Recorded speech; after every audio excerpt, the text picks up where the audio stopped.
Monsieur le professeur, merci pour cette invitation donc, à ouvrir le séminaire du jour, donc, puisque vous avez fait l'ouverture de la saison 2018-2019.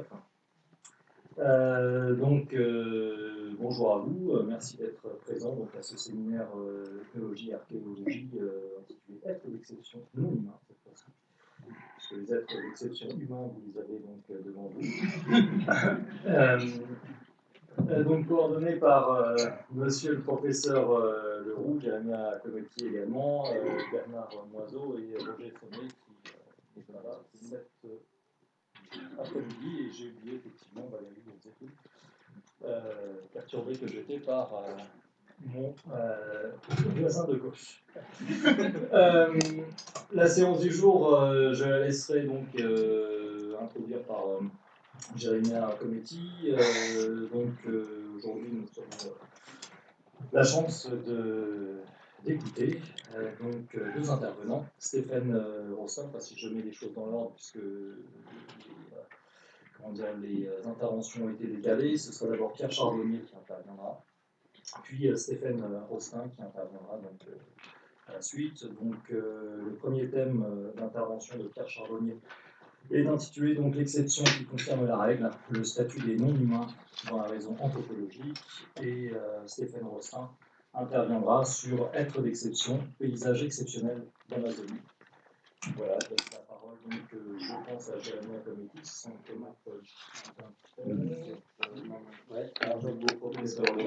je laisse la parole au professeur Leroux qui est en train de chercher ses papiers, mais en fait il a des papiers juste pour vous faire croire qu'il n'improvise pas.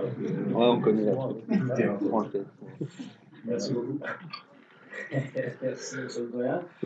Alors, je voudrais faire un rattrapage, si j'ose dire, puisque la dernière semaine dernière, nous avions deux intervenants qui m'avaient demandé très gentiment de poursuivre la tradition d'évoquer dans les hommages qu'on fait à chaque année et de lire notamment des poèmes, des poésies qui sont très importantes pour nous.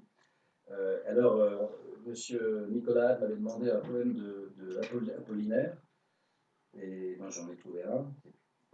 Évidemment, j'ai pas la fin. Et monsieur Sébastien Torces m'a demandé un extrait de poésie de Nietzsche. J'ai aussi une très belle, et évidemment, je ne l'ai pas retrouvée. Bon. Donc, vous l'aurez la prochaine fois. Mais en complément en fait, de cette intervention, j'avais également demandé un poème. Ah, monsieur Leroux. Bien. Je suis assez triste que vous ayez oublié. Mais j'ai l'Apollinaire, par contre. Donc, je me permets, la Loreley. À Baccarat, il y avait une sorcière blonde qui laissait mourir d'amour tous les hommes à la ronde. Devant son tribunal, l'évêque la fit citer, d'avance il absolvit à cause de sa beauté. Ô belle Loreley aux yeux pleins de pierreries, de quel magicien tiens-tu ta sorcellerie? Je suis las de vivre et mes yeux sont maudits, ceux qui m'ont regardé évêque en ont péri. Mes yeux, ce sont des flammes et non des pierreries. Jetez aux flammes cette sorcellerie. Je flambe dans ces flammes, ô belle Loreley, ou qu'un autre te condamne, tu m'as ensorcelé. Évêque, vous riez, priez plutôt pour moi, la Vierge. Faites-moi donc mourir et que Dieu vous protège. Mon amant est parti pour un pays lointain, faites-moi donc mourir puisque je n'aime rien. Mon cœur me fait si mal, il faut bien que je meure. Si je me regardais, il faudrait que j'en meure. Mon cœur me fait si mal depuis qu'il n'est plus là. Mon cœur me fait si mal du jour où il s'en alla. L'évêque fit venir 3 chevaliers avec leurs lances, mener jusqu'au couvent cette femme en démence. Va-t'en l'or en folie, va l'or aux yeux tremblants, tu seras une nonne, vêtue de marine blanc. Puis ils s'en allèrent sur la route tous les quatre, la Loreley les implorait, ses yeux brillaient comme des astres. Chevalier, laissez-moi monter sur ce rocher si haut, pour voir une fois encore mon beau château, pour me mirer une fois encore dans le fleuve, puis j'irai au couvent des vierges et des veuves. Là-haut, le vent tordait ses cheveux déroulés, les chevaliers criaient Loreley, Loreley. Tout là-bas sur le Rhin, s'en vient une nacelle, et mon amant s'y tient, il m'a vu, il m'appelle. Mon cœur devient si doux, c'est mon amant qui vient, il se penche alors et tombe dans le Rhin. Pour avoir vu dans l'eau la belle Loreley, ses yeux couleur du Rhin, ses cheveux de soleil. Apollinaire. Merci.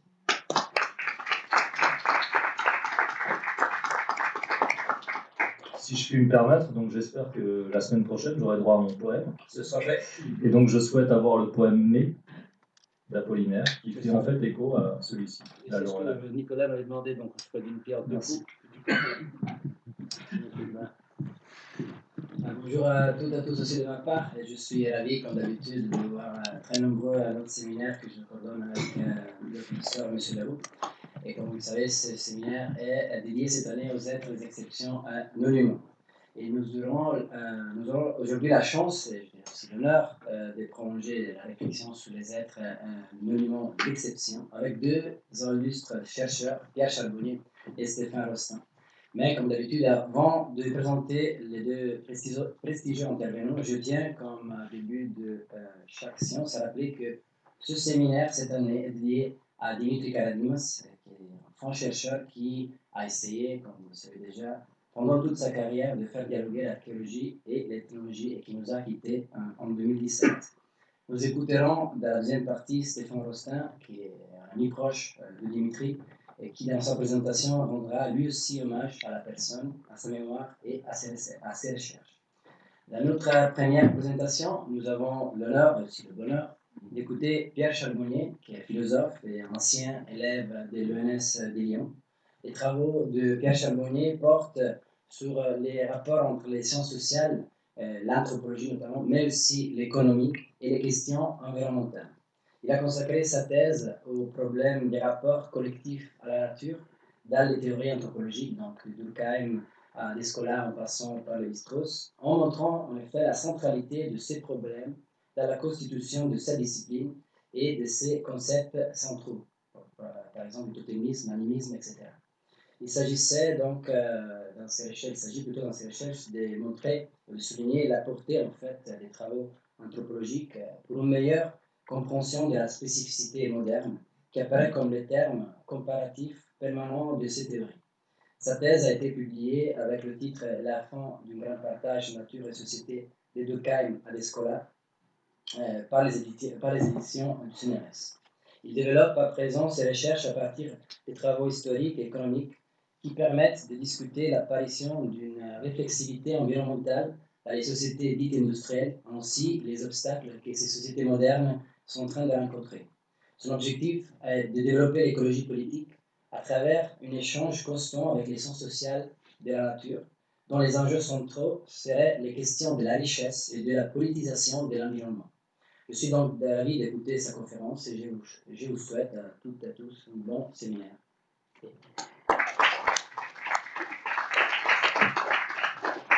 Merci, chers collègues, merci Ania.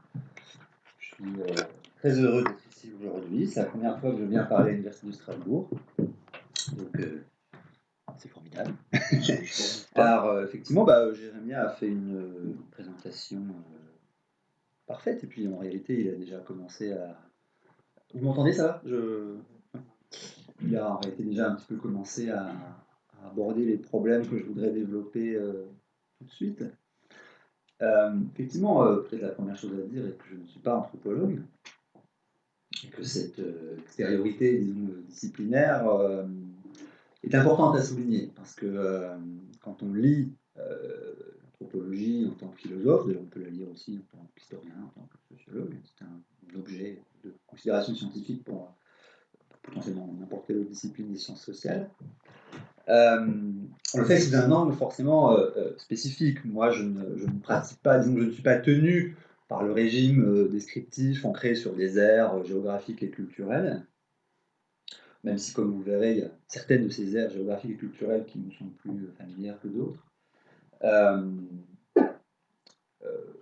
Quand on est philosophe, on lit l'anthropologie comme un ensemble de savoirs qui sont constitués sur la base d'enjeux qui sont à la fois descriptifs et théoriques, et qui, d'une certaine manière, dépassent le travail de l'ethnologie et de l'anthropologie elle-même, puisqu'ils sont liés au développement et à certaines contradictions, disons, de manière très générale, des sciences modernes. Y compris des contradictions, qui sont d'ordre à la fois épistémologique et politique. Et j'essaierai de vous dire tout de suite en quel sens elles le sont. Donc c'est une approche essentiellement conceptuelle des savoirs anthropologiques. Et pour la philosophie, une des tâches, disons, communes à certains collègues qui, comme moi, partagent cet intérêt pour l'anthropologie, ce qui nous intéresse, c'est de savoir comment est fait, de quoi est fait le discours anthropologique, ce qui fait sa spécificité par rapport aux autres disciplines qui sont voisines, l'histoire, la sociologie, y compris d'ailleurs la philosophie, et à quoi tient cette spécificité et le type d'incidence sociopolitique, y compris critique, qu'elle peut avoir. Une chose à dire encore en guise d'amorce, de réflexion, et je le dis aussi parce qu'il y a des étudiants parmi vous. Il y a une chose qu'on ne fait pas quand on lit l'anthropologie en philosophe, ou en tout cas que moi je ne fais pas, et je considère que ce n'est pas la meilleure manière de se rapporter à l'ethnologie, c'est de pratiquer une interprétation philosophique des données ethnologiques. C'est-à-dire, ça consisterait à aller chercher dans le discours, le système d'attitude et de représentation d'une société donnée, extérieure à la nôtre, une doctrine qui serait plus ou moins juste, plus ou moins vraie, au sujet, mettons par hasard, de la liberté, de la religion ou de la nature, par exemple.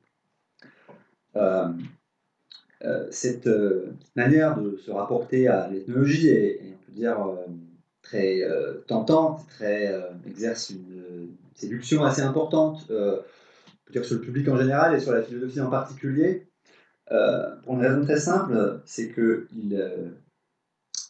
ça peut être l'occasion de dire des sociétés non modernes ou traditionnelles ou non industrielles qu'elles aussi ont une philosophie. Ce qui peut avoir l'air d'être une opération très généreuse et une opération qui consiste en fait à rééquilibrer le discours que nous tenons sur nous-mêmes, puis le discours que ces autres sociétés tiennent sur elles-mêmes. Donc l'intention est très généreuse et peut tout à fait procéder d'un sens de la justice intellectuelle. Pourtant, il y a aussi un piège dans cette attitude, puisque lorsqu'on dit de la pensée qui se développe dans une société qui n'a quasiment pas d'ascendance gréco-latine monothéiste, pour caractériser très grand trait une société qui pratique la philosophie au sens strict, on peut dire que c'est une générosité, mais une générosité qui contient aussi, on peut dire, un cadeau empoisonné, car on suppose toujours que si d'autres sociétés que la nôtre pratiquent la philosophie, alors cette philosophie, on peut dire, est à prendre. On peut s'en saisir comme un corpus, disons, normatif, dogmatique, auquel on peut peut-être se soumettre, mais surtout qu'il devient très difficile de comprendre en dehors du référentiel conceptuel qui est le nôtre. C'est-à-dire qu'on tend, si on lit l'ethnologie et l'anthropologie comme une source de contenu conceptuel, normatif, à propos, j'ai dit, des exemples, la liberté, la religion, la nature, on risque toujours de ne voir dans ces opérations intellectuelles-là que ce qui est déjà trié, catégorisé, formaté, si vous voulez, en fonction d'attentes intellectuelles qui sont bel et bien les nôtres. Or, justement, l'opération anthropologique comparative consiste bien à rompre avec ce sentiment très souvent exagéré de continuité entre ce qu'on fait quand on pratique la philosophie et ce qu'on fait en tant qu'anthropologue, quand on va chercher, quand on va essayer d'interpréter à l'intérieur de systèmes d'attitudes, de mœurs, de traditions, de rituels, d'institutions, quelque chose qui ressemblerait à de la philosophie. Donc il y a tout un débat autour de ces questions. D'ailleurs, les développements récents de l'anthropologie sont liés à ces enjeux-là, autour de savoir si oui ou non il s'agit de philosophie. Et moi, j'ai tendance à penser qu'il n'y a pas nécessairement de réparation d'une injustice épistémologique quand on affirme d'une société qui n'est pas la nôtre qu'elle pratique la philosophie. La question se pose assez différemment si on parle par exemple des grandes civilisations de l'écrit comme la Chine ou le monde arabo-musulman, tout ça. Là, c'est très différent parce que les pratiques d'écriture sont tellement voisines des nôtres. En réalité, le pas à franchir pour dire qu'il s'agit de philosophie n'est pas très grand. Quand il s'agit de l'Amazonie ou d'autres régions, Arctique, d'Afrique, disons des sociétés qui ne sont pas des sociétés de l'écrit, l'affirmation même consiste à dire que c'est de la philosophie ou même consiste à à aller un peu plus loin en disant c'est une philosophie qui en plus ressemble, je sais pas, à Deleuze ou à un autre des philosophes européens qu'on connaît. Alors là, on sent déjà qu'il y a un passage à la limite du problème comparatif. Bon.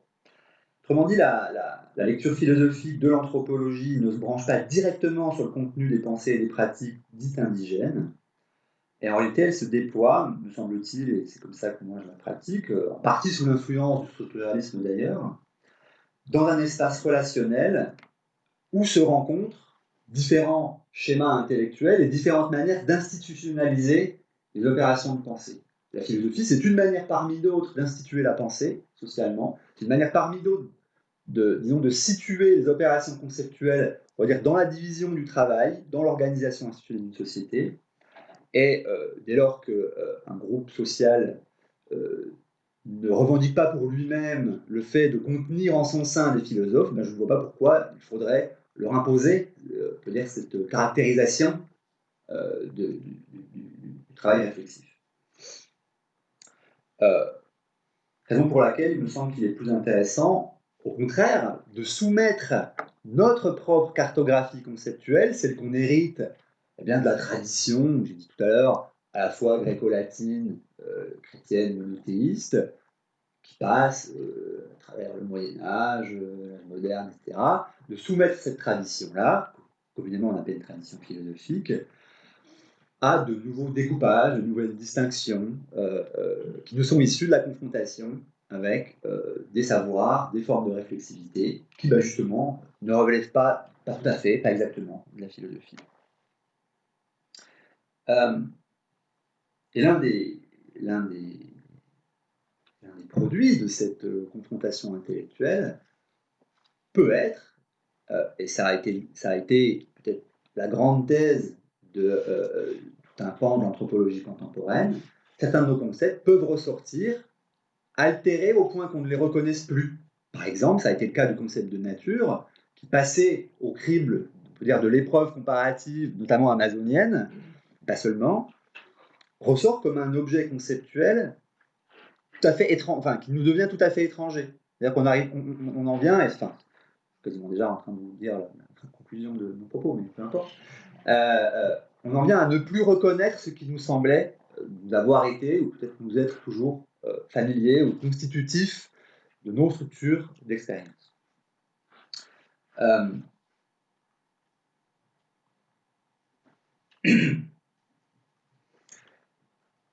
Je crois que, effectivement, le structuralisme et Lévi-Strauss en particulier ont insisté sur ce point. La différence principale qu'entend apporter l'anthropologie dans le champ du savoir tient à sa capacité de penser des opérations de différenciation qui sont plus ou moins conscientes et plutôt peu conscientes, si on en croit Lévi-Strauss, capacité de différenciation par lesquelles de multiples entités culturelles et sociales trouvent un mode d'être singulier. Et dans ce jeu de différenciation, de variation, pour reprendre le concept structural, ce sujet collectif qui pratique l'anthropologie, autrement dit les sociétés modernes, d'ailleurs précisément les sociétés modernes impériales, coloniales, ce sujet collectif est un acteur parmi d'autres.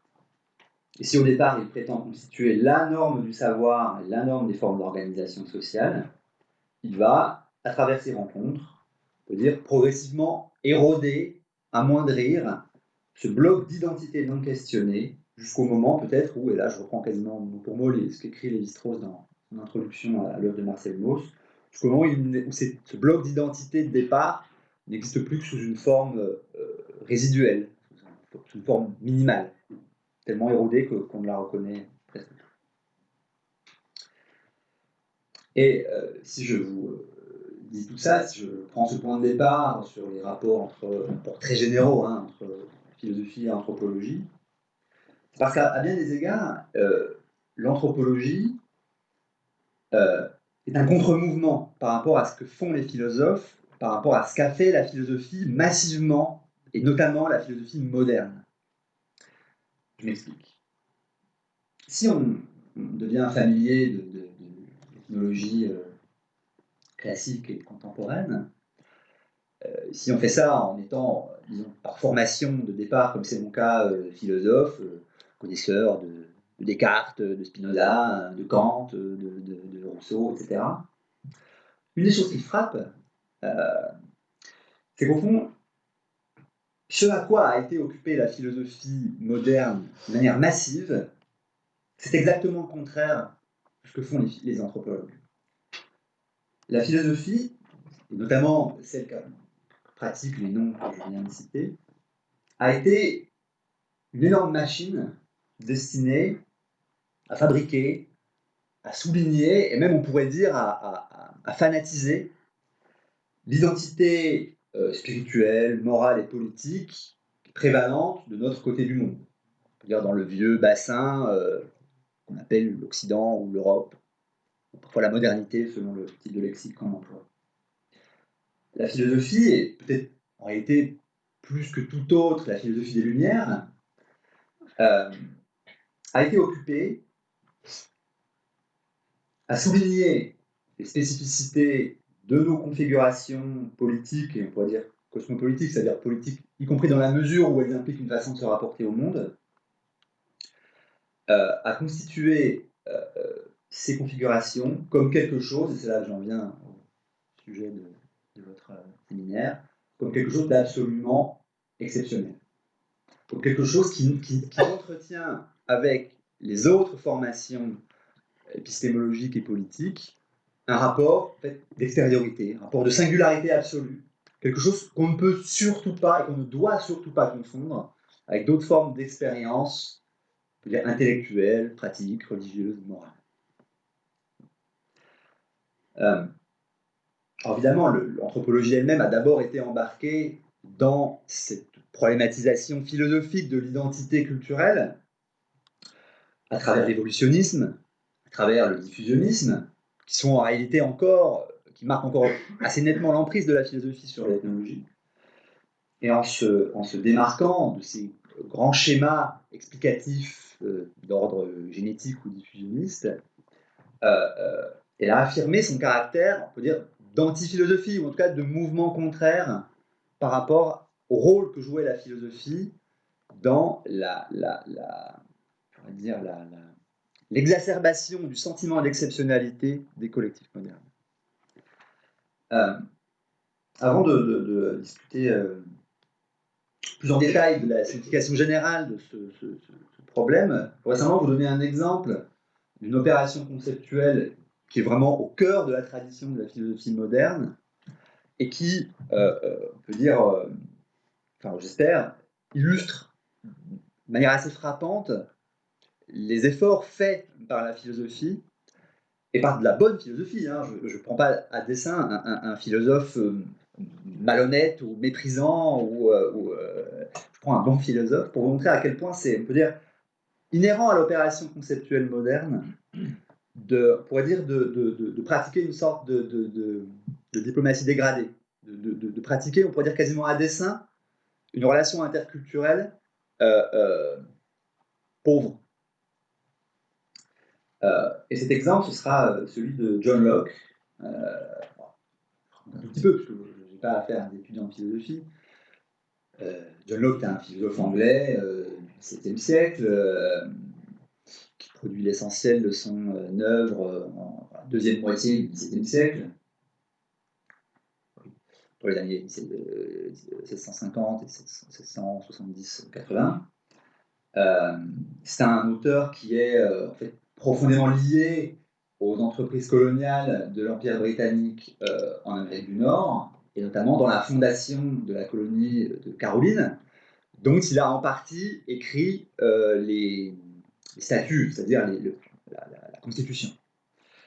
Dans l'ouvrage principal que Locke consacre à la philosophie politique, parce qu'il a aussi écrit la philosophie de la connaissance, la philosophie morale, la philosophie de la religion, enfin, comme tous les très très grands philosophes du panthéon moderne, il a été un peu sur tous les terrains.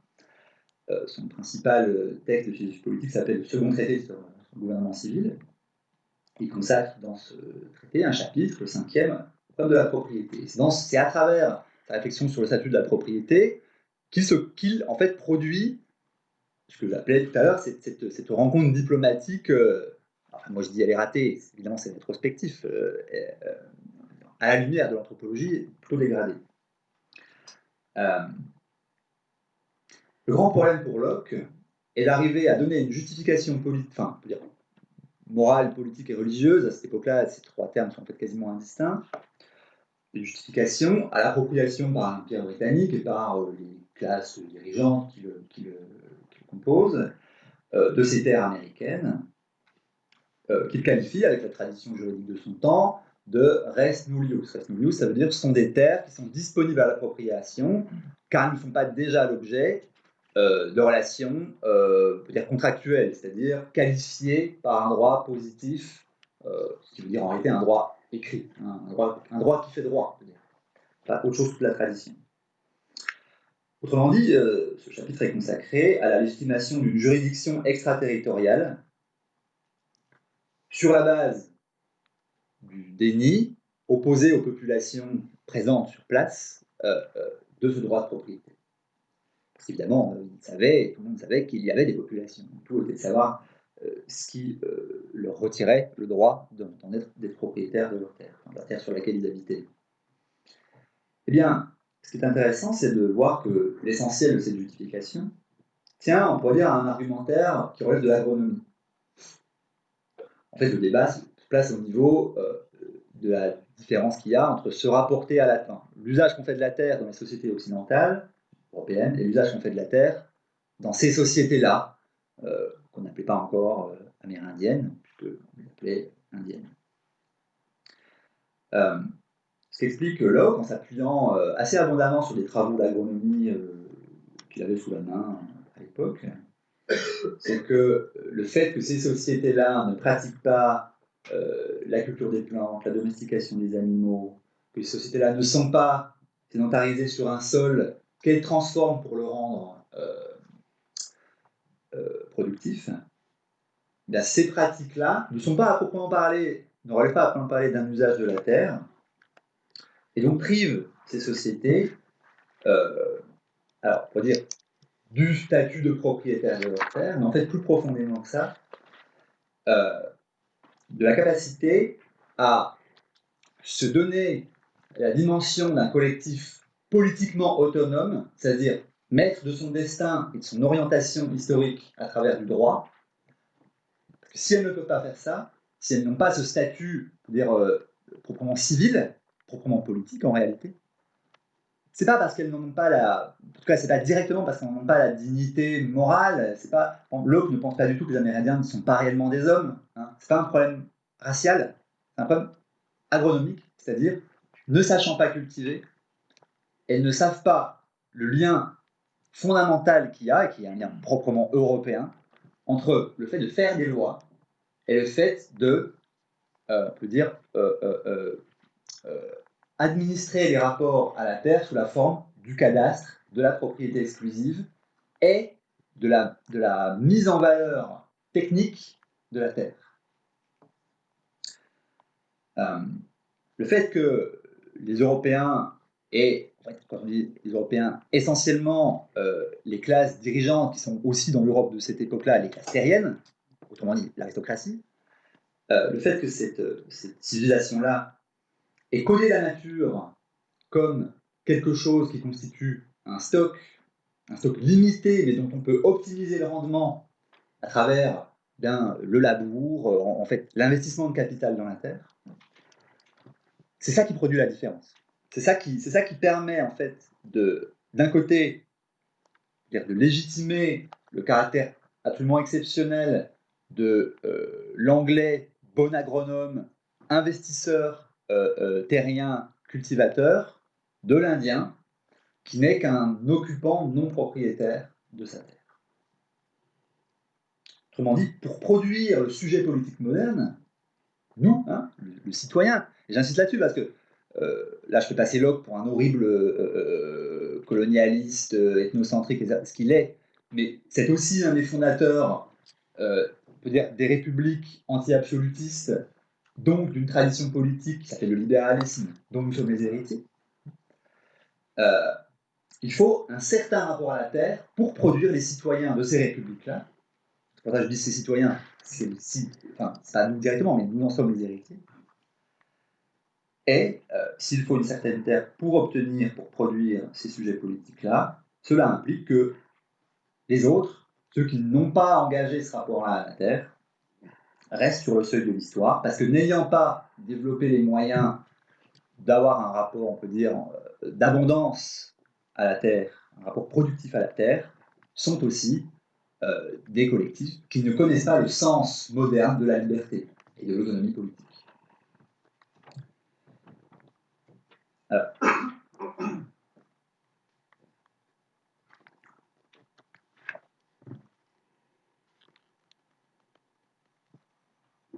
le très nombreux travaux d'histoire de la pensée politique nous montrent aujourd'hui que la rencontre avec l'Amérique a joué un rôle central dans en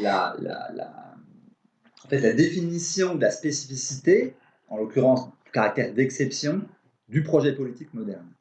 Alors évidemment, la rencontre avec l'Amérique a joué un rôle dans cette trajectoire historique pour plein de raisons, notamment pour des raisons, on peut dire, extrêmement matérielles. Des stocks d'or, des plantations. Après, à l'époque de Locke, pas tout à fait installé, mais le commerce triangulaire, etc. Si l'Amérique a joué un rôle négatif dans la construction du projet politique moderne, d'abord, c'est pour ces raisons-là. Mais c'est aussi pour des raisons, on peut dire, qui relèvent d'un niveau plus juridique, plus politique, qui est aussi un niveau plus philosophique, parce que l'Europe, et on peut dire, ces porte-paroles qui étaient les philosophes, a trouvé une terre sur laquelle une autre humanité, un autre rapport, un autre usage de la terre existe. Et c'est dans la distinction, dans la divergence par rapport à eux, que peut être souligné précisément le caractère d'exception du projet politique moderne. C'est de manière frappante quand on lit l'histoire de la philosophie moderne, la référence à l'Amérique, beaucoup plus que la référence à l'Asie, qui était déjà depuis très longtemps connectée à l'Europe, à l'Afrique, elle aussi depuis très longtemps connectée à l'Europe, et encore moins à la Chine, parce que la Chine apparaissait encore à l'époque, au XVIIe siècle, comme une civilisation en fait, de développement égal, et même pour certains supérieur à l'Europe. C'est cette confrontation juridique, commerçante, agronomique avec l'Amérique, qui permet de faire passer le couteau, faire passer la lame entre le projet moderne dans ce qu'il a d'exceptionnel et d'autres expériences historiques qui sont privées de ce développement historique parce qu'elles ne sont ni libres ni capables d'abondance matérielle. Alors,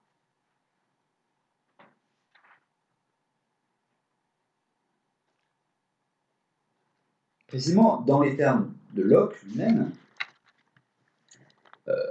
il ne s'agit pas, cette exception du projet politique moderne ne relève pas d'une divergence ou d'une variante.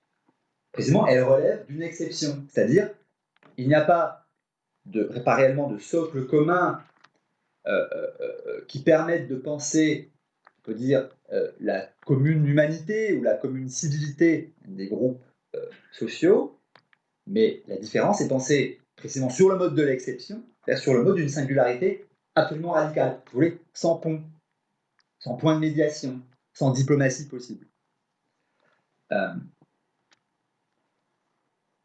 Et c'est pour ça que je dis que la philosophie a joué un rôle essentiel dans la construction de ce caractère d'exception de la modernité, parce que la plupart des héritiers de la pensée libérale lockéenne anglaise ont poussé dans le même sens. C'est-à-dire que quand on cherche à donner une épure logique des choix sociaux qui déterminent la modernité, on est toujours tenté de souligner le caractère de distinction, d'exception, plutôt que de variation interculturelle. Alors évidemment, pour un Locke, pour un Hegel, beaucoup plus radical sur ce point-là au XIXe siècle, on trouve aussi un Montesquieu, qui dans les lettres persanes fait exactement le mouvement inverse, ou un Humboldt. Il y a évidemment dans la tradition philosophique des exemples d'une construction, d'une définition de la modernité qui se fait par variation plutôt que par exception, mais en réalité elle est minoritaire, Et d'ailleurs, elle est tellement minoritaire que c'est cette tradition-là qui a fini par donner lieu à la jeunesse de l'anthropologie. Donc, évidemment, l'histoire que je résume là à très grands traits est très compliquée, parce que, je vous ai dit tout à l'heure, l'ethnologie, l'anthropologie est restée d'essence philosophique assez tard sous la forme de l'évolutionnisme ou du diffusionnisme, parce qu'elle charriait encore, à certains égards, un discours de l'exception. La philosophie, à certains égards, a préparé le discours anthropologique aussi, parce qu'elle a pu préparer le terrain, et c'est le cas des lettres persanes de Montesquieu est assez magnifique de ce point de vue-là, préparer le terrain à, on peut dire, un dialogue diplomatique non exceptionnaliste. Hein.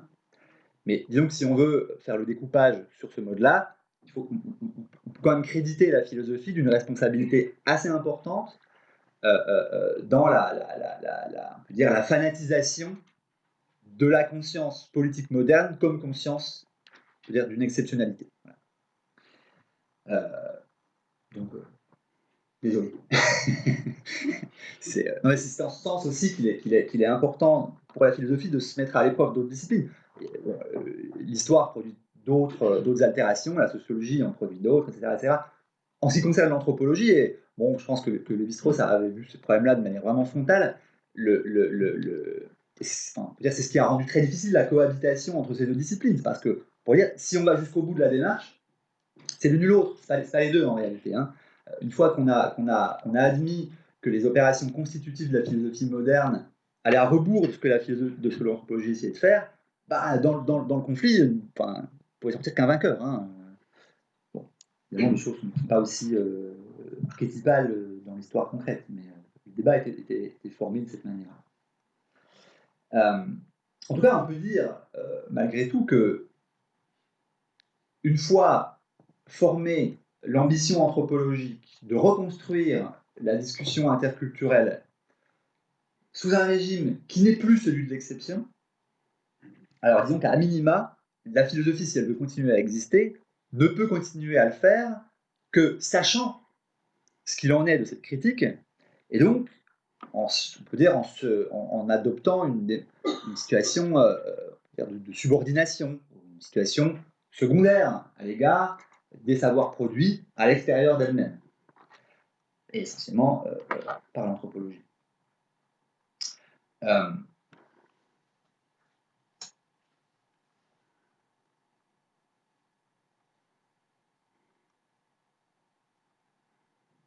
Pardon, je me perds un tout petit peu, mais je vais retrouver mon fil.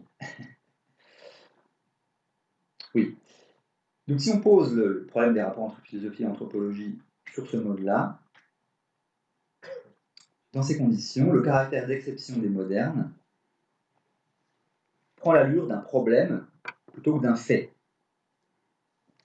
Et à partir de ce problème, la cartographie conceptuelle à partir de laquelle on travaille n'est plus du tout la même que lorsqu'on se contente de prolonger l'ambition normative de la tradition libérale et sociale moderne avec son régime d'exception. Alors, maintenant, en prenant Locke et l'espèce de tissage très étrange qu'il propose entre on peut dire, agronomie, droit et réflexion interculturelle ou diplomatique, en choisissant cet exemple-là, je voulais aussi introduire le thème un petit peu plus précis et que je voulais développer, qui est aussi celui du séminaire, c'est-à-dire évidemment le problème des rapports à la nature. En fait, j'ai insisté en résumant cette thèse sur la propriété, sur la dimension agraire, terrienne de son argumentaire. Si j'ai insisté là-dessus, c'est précisément pour vous montrer à quel point sont indissociables, si vous voulez, l'exception que les hommes modernes voulaient constituer à l'égard de la nature, ou si vous voulez, à l'égard des non-humains, et l'exception qu'ils voulaient constituer à l'égard des autres sociétés. Évidemment, Locke écrit à une époque où la terre forme encore le socle principal de l'économie, mais aussi le socle principal des rapports sociaux, hein, puisque la position, très généralement, des hommes dans l'échelle sociale dépend de leur position dans les rapports de propriété de la terre, hein, pas de n'importe quoi, pas encore de la machine, par exemple, de la terre. Le droit est essentiellement un droit administratif de la possession, du cadastre, de la propriété. Et donc c'est, à cette époque-là, et jusqu'encore assez tard en Europe, le bon usage de la terre, et négativement aussi le mauvais, qui détermine largement la conduite des affaires communes.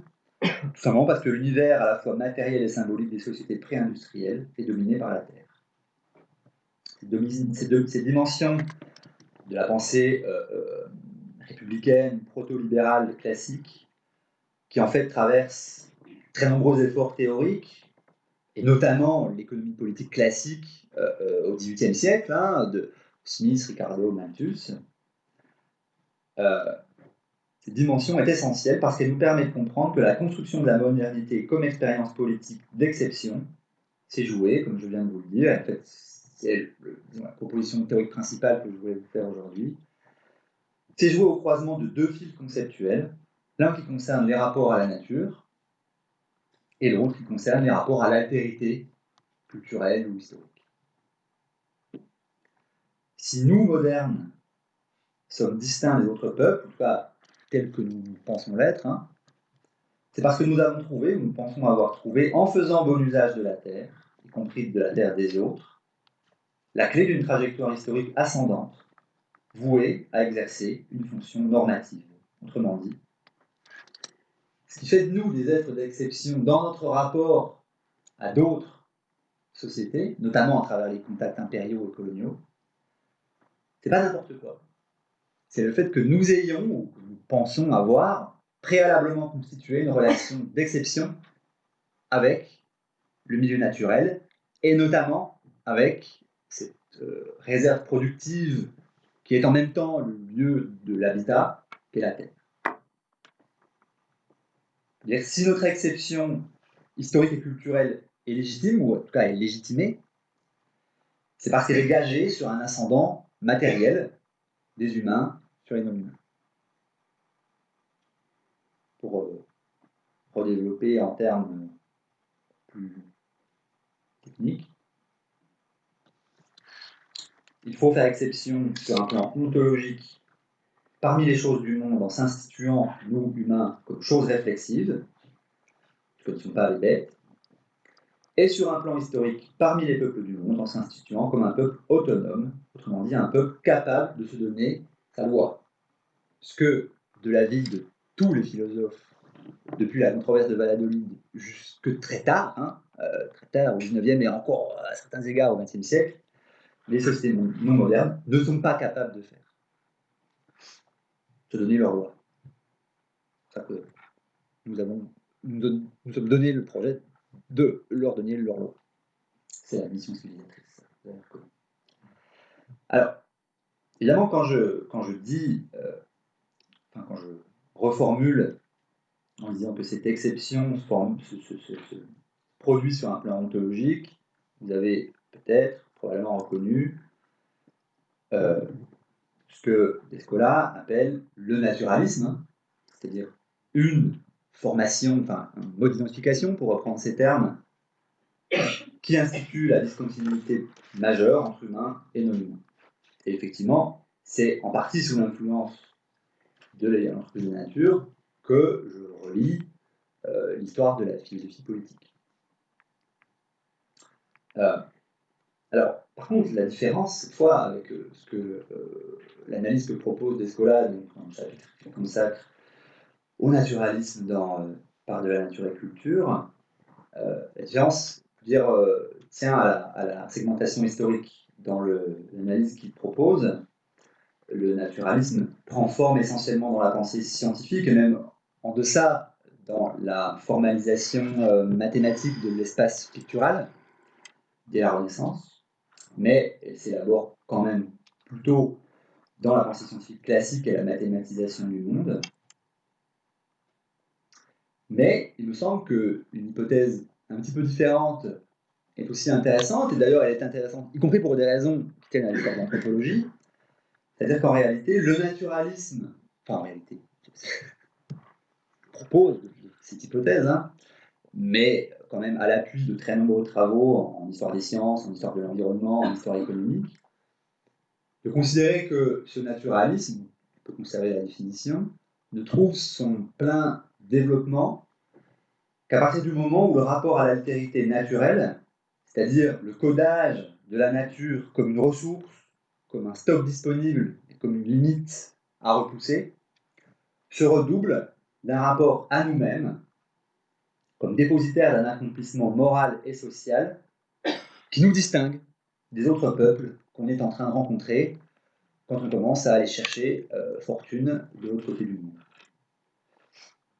Puisque ces peuples, précisément, sont incapables de tenir le gouvernail de l'histoire parce qu'ils sont en même temps incapables d'avoir un rapport productif accompli avec leur terre. Effectivement, si on en croit l'histoire des sciences, l'histoire de l'environnement, une partie de l'histoire de l'économie, on peut être enclin à penser que le naturalisme, y compris dans la définition qu'en donne Descola, ne trouve sa forme achevée qu'assez tardivement,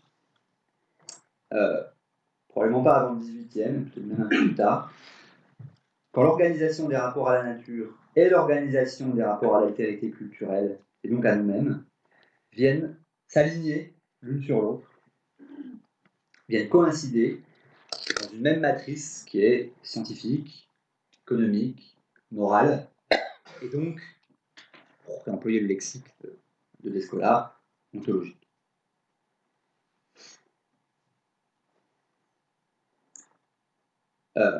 C'est cette construction très lente, très progressive, très contestée aussi, de l'autonomie politique des modernes, que je propose de recapturer à travers ce qu'on peut appeler donc la double exception des modernes, c'est-à-dire une exception qui se construit à l'égard de la nature et une exception qui se construit à l'égard des autres collectifs sociaux, les deux combinés ensemble, formant vraiment le socle épistémologique et politique, on peut dire, du progressisme politique, en fait, du schéma libéral en réalité, dont nous ne sommes pas encore totalement sortis. Pas totalement. On est en train d'en sortir, il me semble, mais nous y sommes.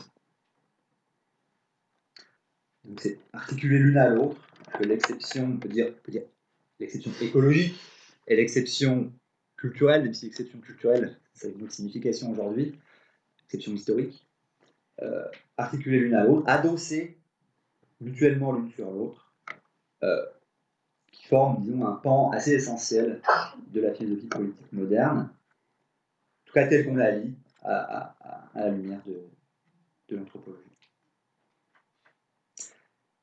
Et c'est doublement, enfin, me semble-t-il, doublement intéressant dans la mesure où cette double exception moderne constitue le problème fondamental que l'anthropologie, auquel l'anthropologie a cherché à se confronter, puisque précisément elle a cherché à se constituer comme un savoir dont l'objectif est de réduire ce double caractère d'exceptionnalité, c'est-à-dire en contestant sur les deux plans en même temps l'exception historique, à travers laquelle les modernes se disent autonomes, maîtres de leur histoire, et l'exception, disons, matérielle ou écologique, à travers laquelle les modernes se disent tout simplement, si vous voulez prendre la formule classique de Descartes, maîtres et possesseurs de la nature, propriétaires.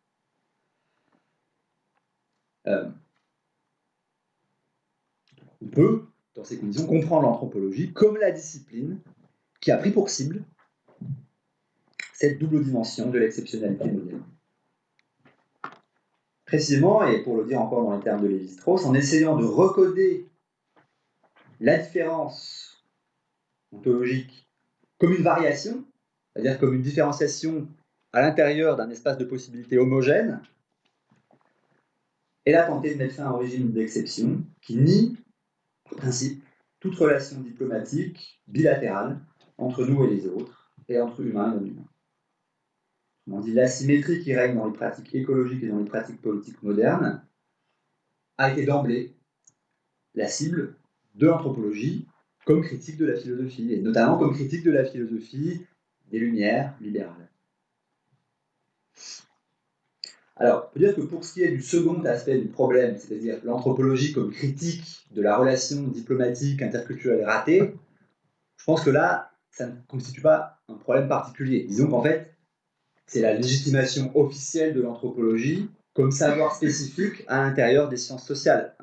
C'est la discipline qui se spécialise dans la renégociation des relations entre nous et les autres. Je pense que si on mettons, si on écrit un manuel d'anthropologie et qu'on commence par ces phrases-là, en principe, ça choque personne, parce que c'est le projet même, hein, c'est ce dont les anthropologues sont organisés de faire, puis ils ont parfaitement raison. Par contre, je crois que c'est un petit peu différent pour le deuxième aspect de la problématisation du savoir anthropologique, c'est-à-dire les rapports nature-société.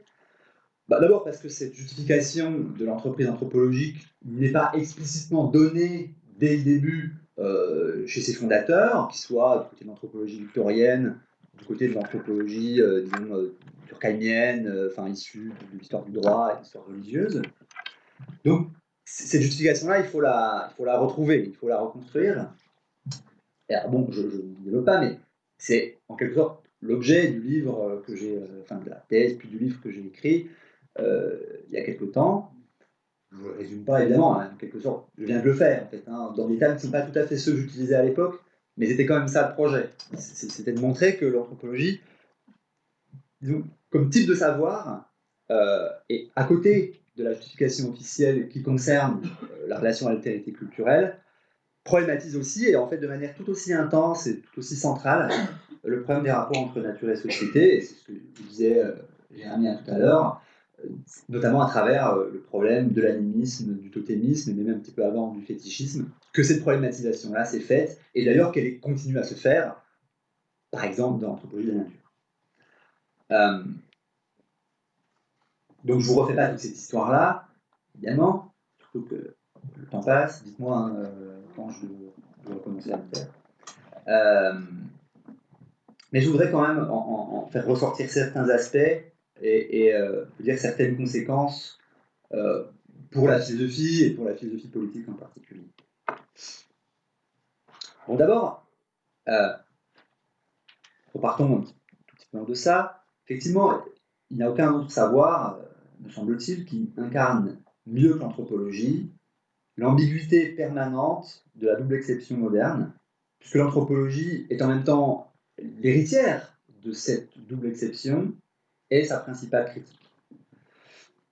En effet, l'analyse comparée des sociétés, de leurs lois, de leurs rites, de leur rapport au monde, est née, je vous l'ai déjà dit, et vous le savez, au cœur du dispositif colonial, notamment à l'ère victorienne, en Angleterre. En ce sens, l'anthropologie est un rejeton du modernisme impérial. Elle a été, depuis le début, embarquée dans ses réseaux commerciaux, administratifs. Et dans un premier temps, l'anthropologie consacre d'abord, on pourrait dire, la force centrifuge des savoirs, c'est-à-dire qu'en mettant sur pied une science des mœurs primitives, elle a d'abord été le véhicule de l'asymétrie entre des sociétés sujets, des sociétés qui produisent du savoir, et des sociétés objets, et des sociétés au sujet desquelles on produit du savoir, et qui, si elles en produisent elles-mêmes, n'en produisent pas un, disons, d'un niveau tel qu'on puisse lui faire confiance pour traduire réellement l'état des mœurs, des lois, de l'orientation politique. Si on regarde la réflexion philologique et proto-anthropologique qui est produite dans le dispositif colonial, notamment en Inde, en Angleterre, cette relation-là est particulièrement nette. Hein, les premiers anthropologues coloniaux, notamment Maine, sont là pour aller chercher en Inde le socle normatif de cette société-là qu'elle-même ne connaît pas. L'Inde est déconnectée de son propre fond juridique et il faut le restituer à travers un recodage qui est proprement anglais et qui est proprement, évidemment, au bénéfice de la puissance coloniale, notamment à travers la reconfiguration du droit de propriété de la terre, encore une fois. Bon. Ça, donc, si vous avez fait des cours d'histoire d'anthropologie, vous savez. Donc jusqu'à une date très tardive, cette relation ethnographique est restée non réversible et l'équivoque entre l'autorité scientifique et l'autorité politique, en l'espèce l'autorité impériale, a été renforcée.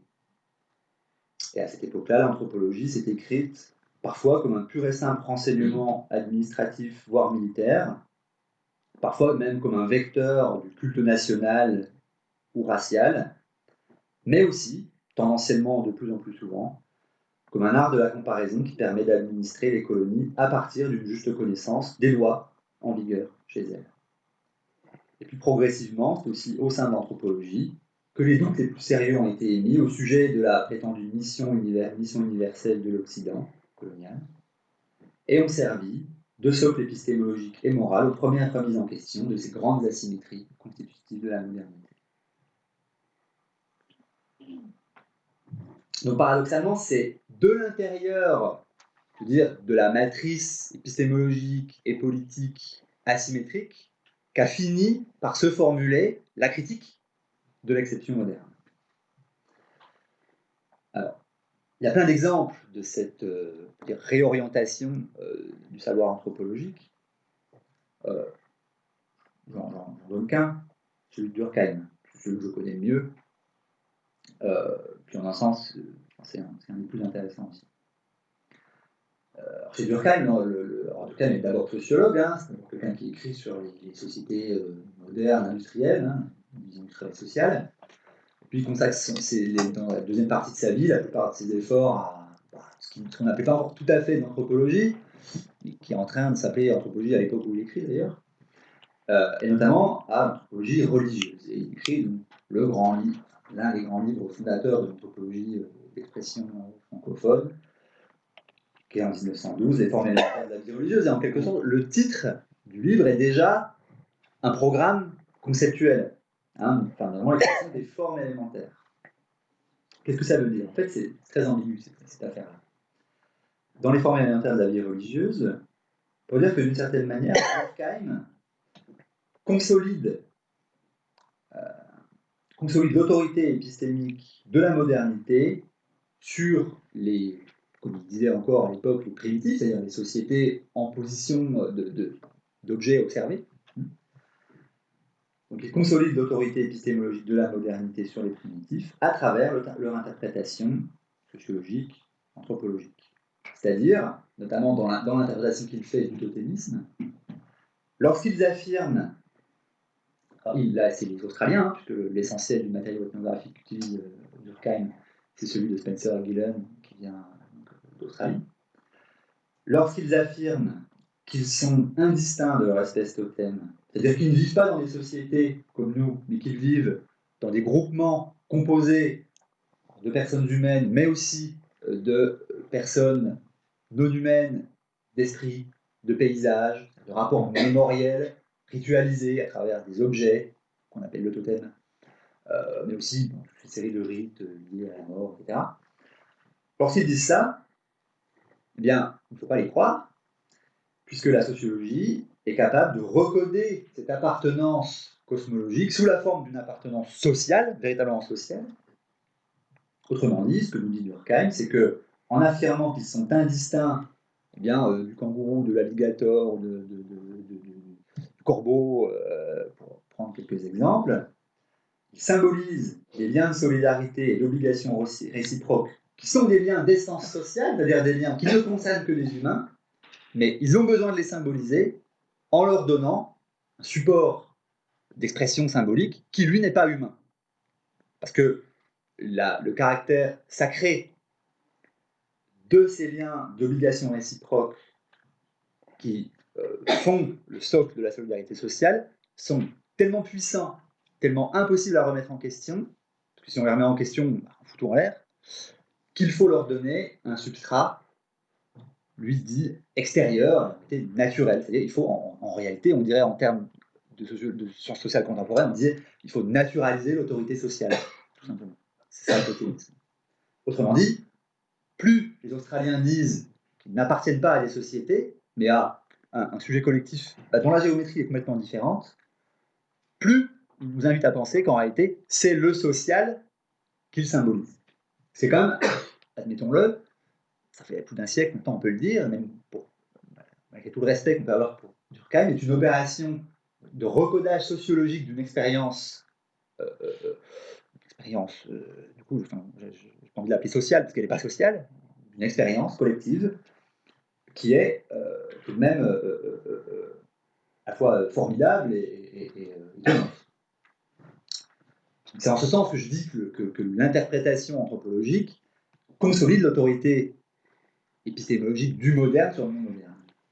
Et en même temps, pourtant, Durkheim, et d'ailleurs avec lui Mauss aussi un petit peu plus tard, conçoit que cette socialité élémentaire, et ici je dis élémentaire pour faire écho au titre du livre, n'est pas une origine ou un stade dépassé de l'évolution sociale, mais c'est la très grande différence fondamentale et assez souvent mal comprise entre proposition théorique de Durkheim et celle de l'évolutionnisme.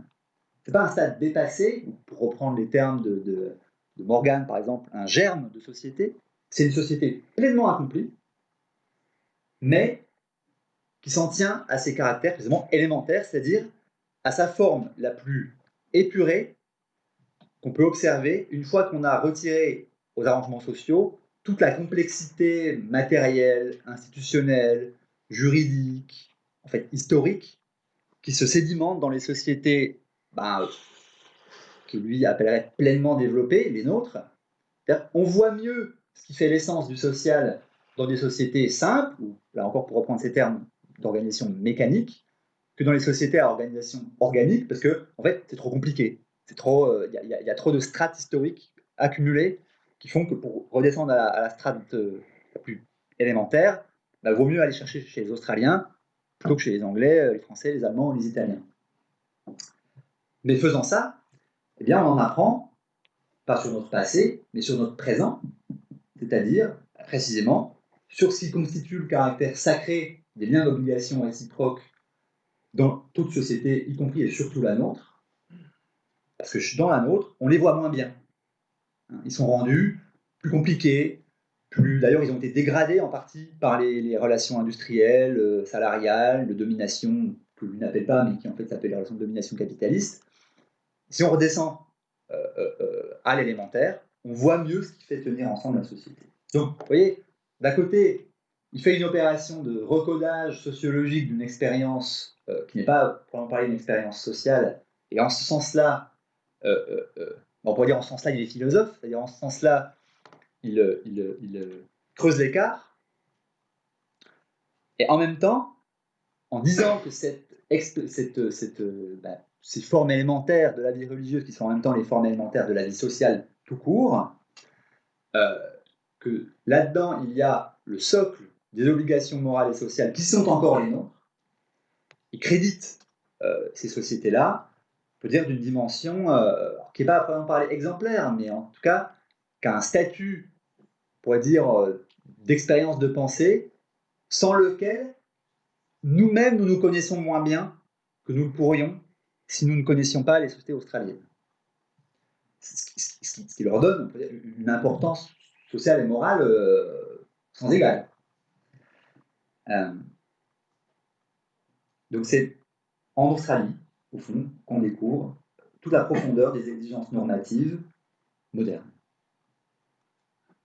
Alors, cette ambiguïté de la raison anthropologique sous sa forme durkheimienne, disons, elle est en elle-même intéressante, mais surtout, elle confirme que le problème anthropologique se pose bien au niveau de l'intersection entre les rapports collectifs à l'altérité culturelle et les rapports collectifs à la nature. En effet, dans la mesure où les formes élémentaires de la société, ça s'appelle le totémisme, c'est-à-dire une altération de l'expérience sociale qui se place sur le plan, enfin ce qui varie, c'est le rapport à la nature, plus que le rapport à nous-mêmes, ça confirme que c'est au niveau du croisement entre le problème de l'altérité culturelle et le problème de l'altérité écologique que doit être posé le problème anthropologique. Raison pour laquelle aussi l'anthropologie religieuse se prolonge à la fin des formes, et en fait à la fois dans l'introduction et dans la conclusion du livre, sous la forme d'une réflexion sur le rôle que la science joue dans les sociétés modernes. Parce que la science occupe la fonction qu'occupe le totémisme dans les sociétés traditionnelles, c'est elle qui régule les rapports entre nous et le monde.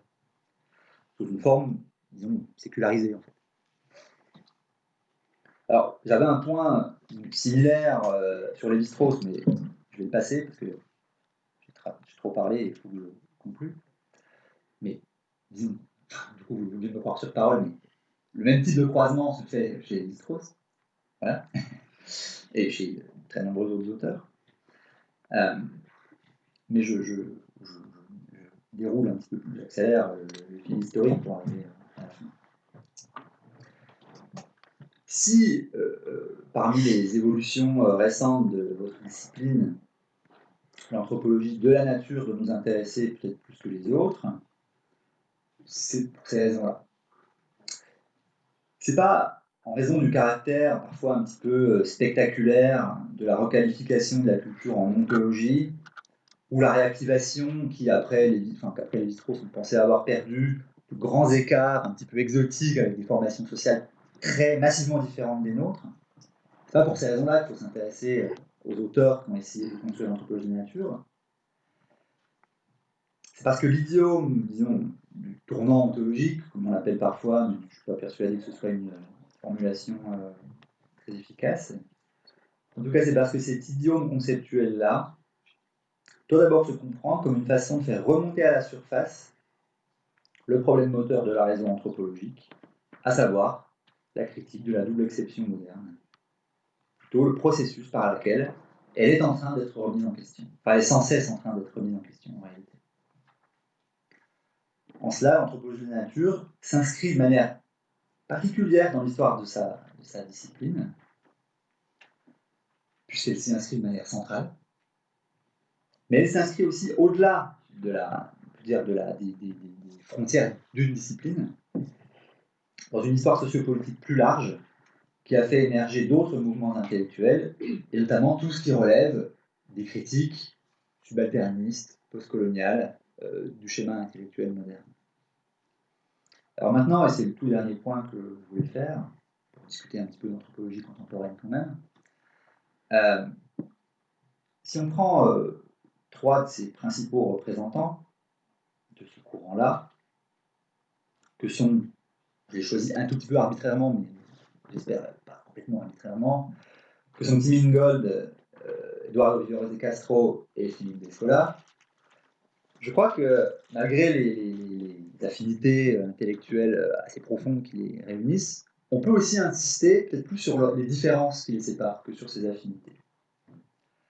En effet, vu d'un petit peu loin, tous les trois, ces trois grands projets anthropologiques, se proposent de réorganiser la double exception en insistant sur disons, la valeur du décalage conceptuel que produit la critique du concept de nature. Ça, c'est évident que c'est ce qui les rassemble. En plus, tous les trois partagent l'idiome de l'animisme ou ce que Viveiros de Castro appelle perspectivisme, mais qui en réalité conceptuellement est la même chose, hein, le problème en tout cas. Hein. Mais malgré ça, les différences qui les séparent sont, à mon avis, importantes et à certains égards peut-être plus importantes que ce qui fait qu'ils se ressemblent. Alors bon, là j'avoue que si ce n'est pas des littératures que vous connaissez, ça va être compliqué à suivre parce que le raccourci est un petit peu abrupt, mais c'est pour aller. Chez Ingold, je commence par lui, le dispositif conceptuel qui assure la critique de la double exception, c'est un dispositif, en tout cas dans ses travaux postérieurs aux années 2000, est essentiellement phénoménologique. C'est-à-dire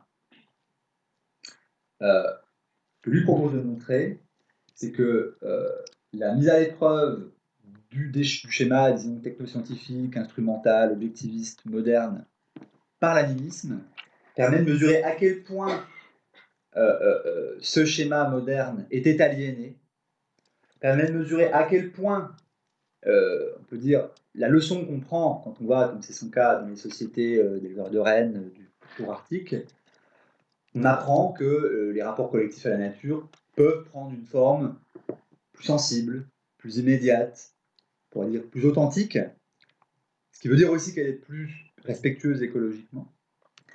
Et en réalité, c'est pour ça que sa critique anthropologique de la modernité finit par rejoindre, et en fait finit par se formuler elle-même dans le langage de la phénoménologie, c'est-à-dire dans le langage d'une reconquête à la fois morale et épistémologique d'un rapport authentique au non-humain.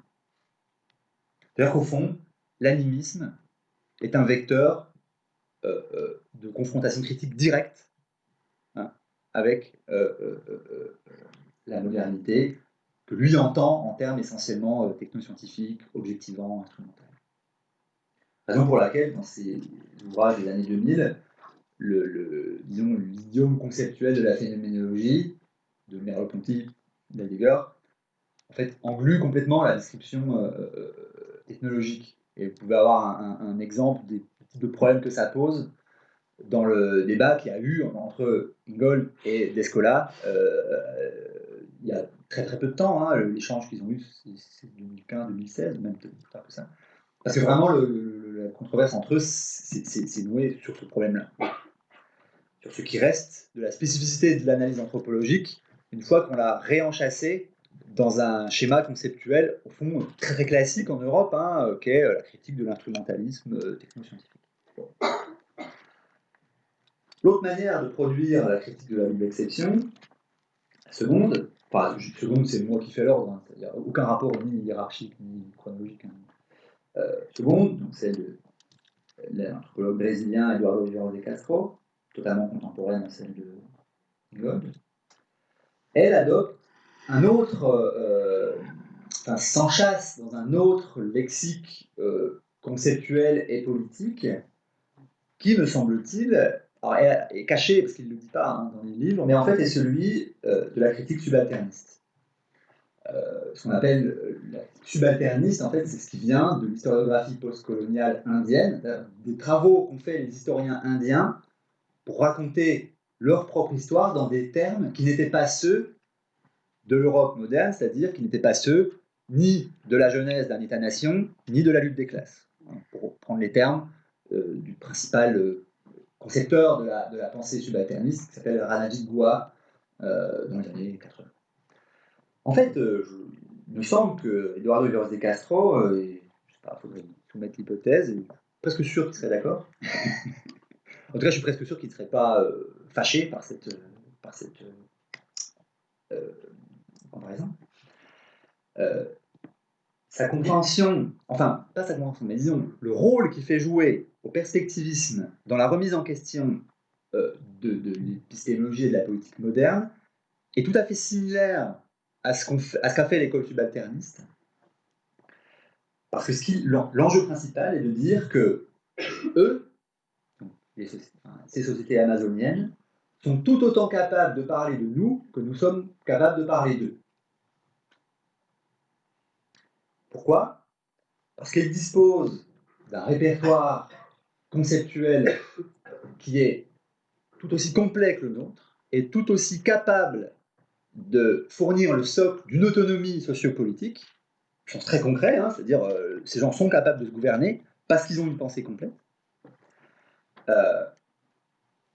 Et donc, cette fois, la théorisation de l'animisme, en l'occurrence du perspectivisme, n'est pas tant, on peut dire, comme c'était le cas chez Ingold, la redécouverte d'un rapport authentique à la nature. Je ne pense pas que Viveiros de Castro dirait que c'est plus authentique que le nôtre. Simplement, il dirait ça ne l'est pas moins, et ça n'est pas moins complet, et ça n'est pas moins vecteur d'autonomie politique que le nôtre. C'est ça qu'il dirait. Et c'est en ce sens que c'est une critique d'ordre similaire à l'opération subalterniste, parce qu'elle insiste sur la réciprocité des points de vue entre nous et eux. Ou on pourrait dire, dans des termes qui sont pour le coup plus les siens, ceux qui sont à l'égard de l'histoire coloniale les vaincus ont une capacité à parler égale aux vainqueurs. Et c'est ça qui est très voisin de ce qu'ont fait les historiens subalternistes indiens quand ils ont voulu dégager les formes d'une rationalité politique indienne, irréductible ni à la genèse de la conscience nationale, parce que ça ressemble un petit peu trop à l'histoire anglaise, ni à la genèse de rapport de classe, parce que ça ressemble un petit peu trop à la philosophie de l'histoire marxiste, qui est extrêmement eurocentrée, elle aussi. Bon. Ça, c'est, disons, critique de la double exception, version 2. Et puis, il y a la troisième, et puis je m'arrêterai là, je suis en train de vous faire le coup du mec qui dit qu'il s'arrête et qui s'arrête pas. Vraiment, après je m'arrête. C'est celle de Descola. Alors cette Descola, elle est un petit peu plus difficile à caractériser, Très souvent, on dit qu'elle est typologique, c'est-à-dire qu'elle est en fait moins ambitieuse politiquement parce qu'elle se contente de classer, d'ordonner et de justement, sur le mode du structuralisme lévi-straussien, d'identifier des variations plutôt que de mettre en œuvre l'altérité sous la forme d'une critique. Bon, je ne suis pas sûr que ce soit une restitution juste enfin, je ne parle pas de ses intentions, parce que ses intentions, d'abord, je ne les connais pas, mais de ce que fait sa proposition. On peut considérer son opération comme consistant à voir sous la confiscation des différences cosmologiques par le modernisme, c'est-à-dire sous la symétrie patente, matérielle et écologique entre nous et les autres, en termes de richesse, en termes d'occupation de la Terre, une symétrie épistémologique et politique complète, qui cette fois n'est pas à deux termes, et en fait qu'elle soit à quatre termes importe assez peu à mon avis, ce qui importe c'est qu'elle ne soit pas à deux termes. C'est-à-dire que le duo nous, les autres, ne réduit pas l'expérience de l'altérité. Sur ces 5, 6, 8, 12, le problème serait de même nature. Hein. Ce qui compte, c'est que ce ne soit pas à deux termes. Ça n'organise pas la réflexion sur le mode de la confrontation. Et ce qui motive l'opération comparative, structurale, dans le cadre de la nature et culture, ce n'est pas un jugement, c'est-à-dire, comme c'est le cas chez Tim Ingold, le naturalisme est faux parce qu'il est mutilateur de la relation authentique qu'on peut avoir avec la nature. Ce qui motive l'opération, ce n'est pas non plus ce qu'on pourrait appeler une exigence de justice à l'égard des autres collectifs rendus muets dans la relation coloniale, comme c'est le cas chez Villoro de Castro, mais c'est l'identification au sein du naturalisme lui-même d'un porte-à-faux croissant, un porte-à-faux grandissant, entre son autocompréhension, comme rationalité stabilisatrice de nos rapports au monde, et la réalité effective de son déploiement historique tardif, à savoir le fait qu'il ne présente quasiment plus aucune des garanties épistémologiques et politiques dont il s'était fait lui-même le promoteur au moment de sa genèse universaliste, libérale, technoscientifique. C'est-à-dire que ce qui motive l'analyse, c'est le fait qu'apparaît déjà chez nous, pour nous, dans l'autocompréhension qu'on se fait à la fois de notre histoire et des instruments qu'on peut mobiliser pour se donner un avenir, un décalage entre les justifications qui avaient été données à ce projet moderne et, en fait, pour le dire très trivialement, l'état dans lequel ça laisse la planète. Complètement. Alors, évidemment, ces préoccupations existent chez Villoro de Castro, elles existent chez Tim Ingold. Je ne veux pas du tout dire qu'elles n'existent pas. Je pense simplement que le fait que, très simplement, le chapitre que Descola consacre au naturalisme dans le livre est le seul, si on prend les 4 chapitres sur les 4 ontologies, qui s'écrit du point de vue de sa déstabilisation. D'ailleurs, le chapitre s'appelle Les certitudes du naturalisme, mais en fait, si on regarde le contenu, c'est plutôt les incertitudes. Alors qu'il ne décrit pas du tout comme ça les 3 autres. Invite à penser que c'est ça, en fait, disons, le moteur de l'opération comparative. Le moteur qui fait qu'il est allé chercher ce schéma structural pour en fait, rééquilibrer la confrontation diplomatique, comparative entre nous et les autres, et les 3 autres, en l'occurrence.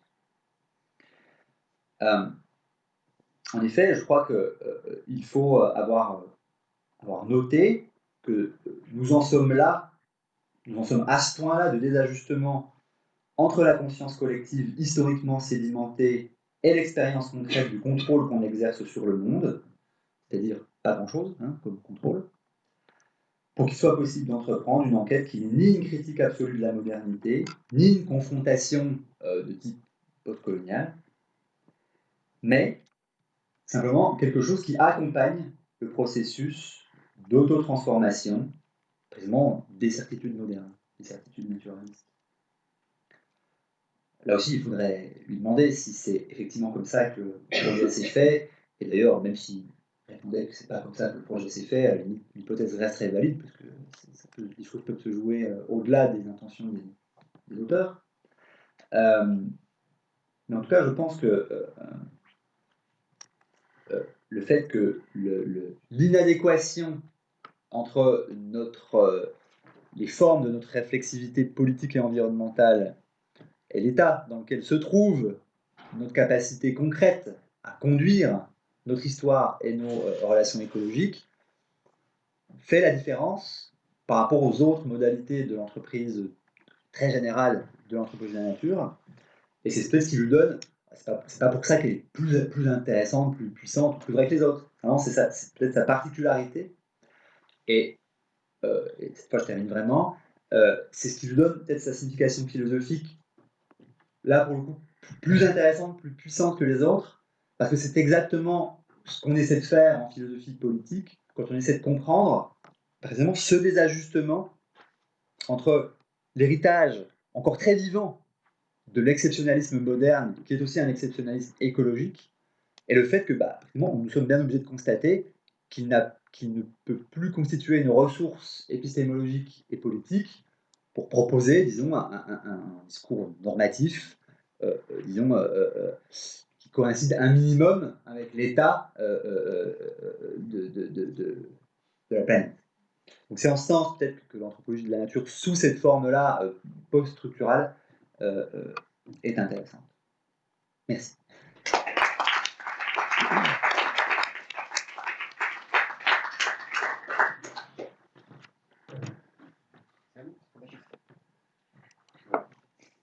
Y a-t-il des questions dans la salle? Merci de vous présenter dans l'enregistrement.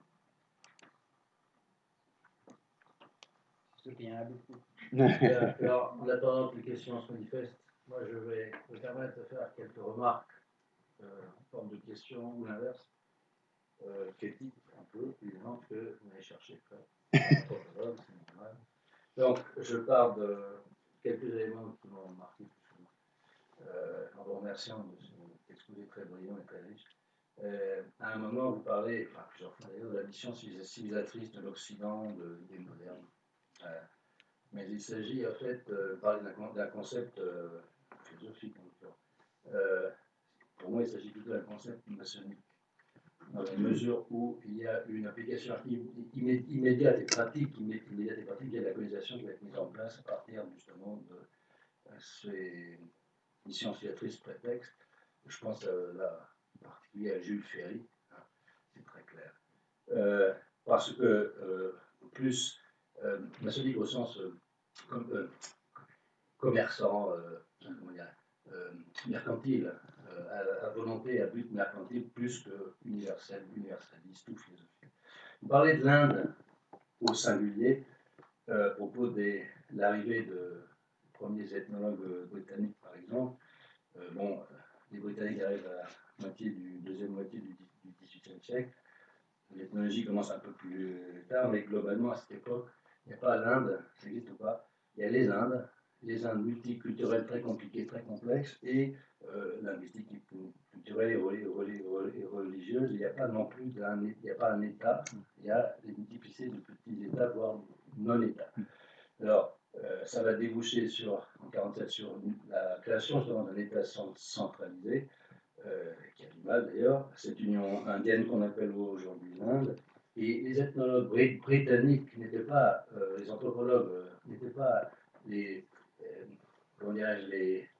auteurs de cette volonté de collecte utilitaire, ethnographique, appliquée au service mercenaire même de la politique impérialiste de l'époque, que ce soit d'ailleurs pour les Britanniques ou pour d'autres. En réalité, c'est l'inverse. C'est comme maintenant, en fait. C'est-à-dire que, sous prétexte d'ANR, de projet, de financement thématique, en réalité, on nous fait faire ce qu'on veut. Ça a toujours été le cas. Je ne pense pas qu'il y ait plus de recherche fondamentale maintenant qu'avant, parce que ça a toujours été appliqué, et appliqué à des intérêts politiques immédiats et surtout économiques et mercantiles. Et par exemple, on pense à ce moment-là l'étude des droits coutumiers, il n'y en a pas qu'un, qui sont de tradition orale et forcément non écrite, mais qui existent et qui sont efficaces. Alors, j'en arrive à propos de la même chose dans la transition, à propos de Locke, de James Locke, ce qui a soulevé l'intérêt du doyen qui est obligé de partir. Il y avait une question sur Locke et l'or, il vous la posera en privé. Alors, moi, c'est à propos de la propriété, du concept de propriété. Vous évoquez le rapport à la nature différent vu par les classiques chez les sauvages et chez les modernes, évidemment. Le rapport, différencier le rapport à la nature de le rapport à l'autre, non pas, eux ils le mélangent. C'est une approche absolument de type naturaliste, mais l'anthropologie c'est l'inverse. C'est-à-dire que nous on essaie de faire monter justement, non pas uniquement le côté local, le côté indigène ou autochtone en français, mais le côté, disons, de le révaloriser et de le mettre à hauteur. Ce que vous avez évoqué de l'autre science, c'est-à-dire, vous parlez de la mainmise de la science qui est vraie en Occident actuel, contemporain, sur les conceptualisations et les ontologies, les cosmogonies, les philosophies aussi explicatives du monde ou justificatrices. Mais en réalité, il existe un pendant équivalent en valeur, simplement moins connu, s'appelle l'ethnoscience, c'est-à-dire la science de l'autre, n'est-ce pas? Alors, on l'oublie souvent, celle-là. Alors, dans la démonstration que vous faites des classiques, tous n'étaient pas aussi aveugles, évidemment, heureusement, certains ont discerné il y a bien longtemps qu'il existait des sciences autres, des sciences de l'autre, tout aussi efficaces. Car vous parlez de... Alors, je ne vous le crédite pas à vous, évidemment. Vous rappelez qu'on disait que les sauvages n'ont pas donné de loi, s'ils en avaient, justement, et des très différentes, c'est surtout ça. Et c'est la non-connaissance de ces lois qui font prétexte pour imposer la nôtre. Bien sûr, ça, c'est... On est d'accord. Oui, oui. C'est une visée absolument impérialiste, mais utilitariste. Et la réalité, c'est qu'ils étaient aussi incapables, soi-disant, d'avoir un rapport productif. C'est très important pour justement la fin du 19e, notamment en France, le milieu bourgeois, la haute bourgeoisie commerçante qui tient la politique qui tient et qui va coloniser le monde, c'est eux, Lyon, Paris, Marseille, Toulon, Bordeaux, on le sait, c'est le rapport productif avec la terre, mais si, j'en viens au point, non, mais si ils l'ont. Alors, à ce propos, pour répondre à M. Locke, parler de propriété, voilà, c'est tout le problème, c'est qu'il n'y a pas de concept de propriété dans la plupart de ces sociétés, y compris les sociétés hiérarchisées, sédentaires. Mais, alors là, je renvoie à un autre professeur du Collège de France, vous aurez avantage à découvrir un petit peu plus, Lucien Bernot. Il fumait la gitane maïs, c'est vrai qu'il était un peu. Professeur du Collège de France. Pas une raison pour ne pas le lire. Dans sa leçon inaugurale du vendredi 23 mars 1979, la chaire de sociographie d'Asie du Sud-Est, publiée au Collège de France. Alors, je crois que c'est la deuxième partie de la leçon à propos justement de la propriété, de la non-propriété. En réalité, l'essentiel des sociétés traditionnelles, au sens espace sociaux restreint, comme dirait Georges Condominas, utilise un rapport à la terre productif, mais différent. C'est-à-dire qu'il est basé sur l'usufruit, sur l'exploitation de la terre par l'homme, en plein accomplissement et en relation avec d'autres entités, évidemment, qui ne différencient pas, mais qui respectent. Vous oubliez le terme respect. Alors, vous l'avez dit quand même dans l'équilibre, ces sociétés qui ont finalement, à la propos de Timing, surtout des Castro, mais en réalité, c'est bien avant, et ces gens-là nous l'ont appris bien avant. Je renvoie aussi, puisqu'on est à Strasbourg, à mon estimé collègue Éric Navet, amérindien, en retraite émérite maintenant, qui, j'ai eu au téléphone hier, il sera content, qui a sorti un ouvrage très important, je crois, qui est peu diffusé parce que son éditeur a fait faillite, comme beaucoup.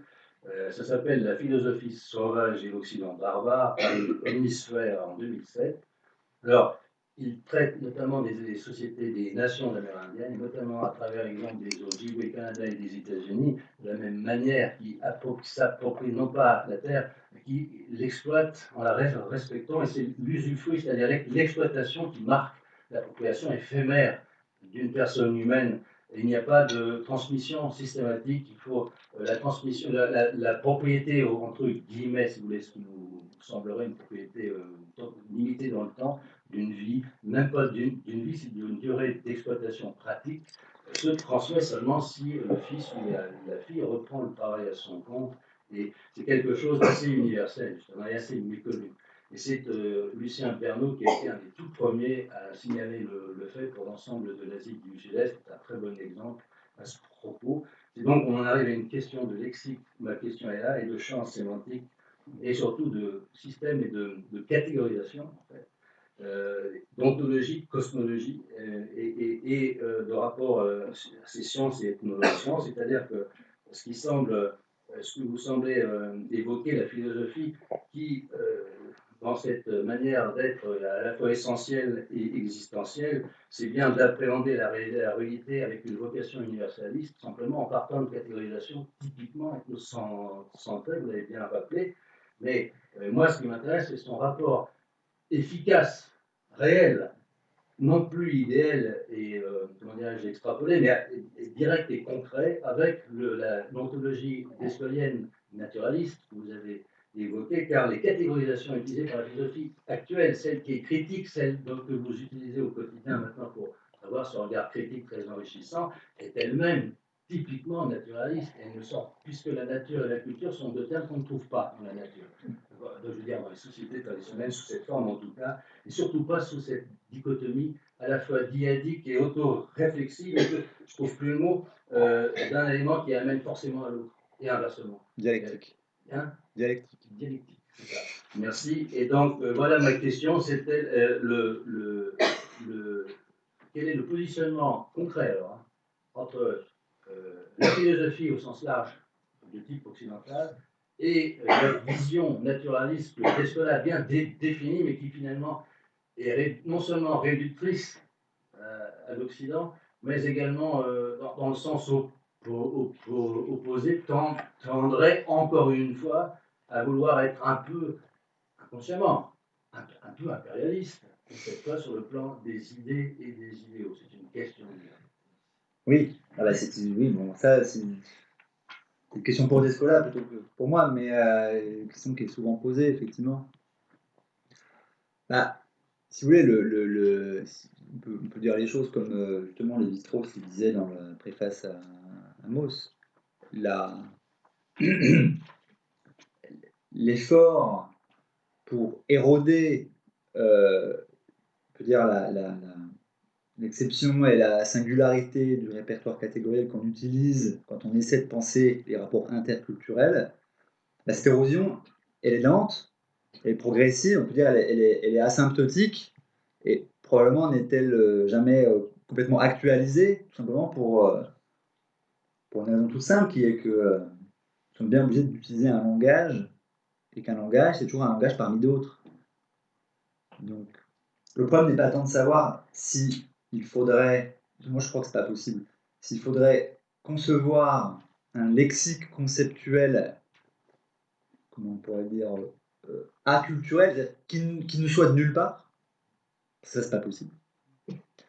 L'essentiel est de concevoir des lexiques conceptuels qui sont, disons, qui se prêtent à l'altération par d'autres. Vous voyez ce que je veux dire? Donc, effectivement, on pourrait avoir tendance à prendre l'anthropologie critique au pied de la lettre et en disant allez-y maintenant, allez jusqu'au bout du job et donnez-nous la cartographie conceptuelle qui est, on peut dire, absolument expurgée des confiscations modernes. Bah, par exemple, vous avez un exemple de ça en fait. Latour a voulu le faire. Latour, il a voulu faire ça. Et Latour, ça s'appelle les modes d'existence. Comment il s'appelle le bouquin? Du mot d'existence dans. C'est le mot d'existence. Sous-titre, j'en rappelle plus. Oui, bon, enfin, vous voyez de quoi je parle, la somme métaphysique de Latour.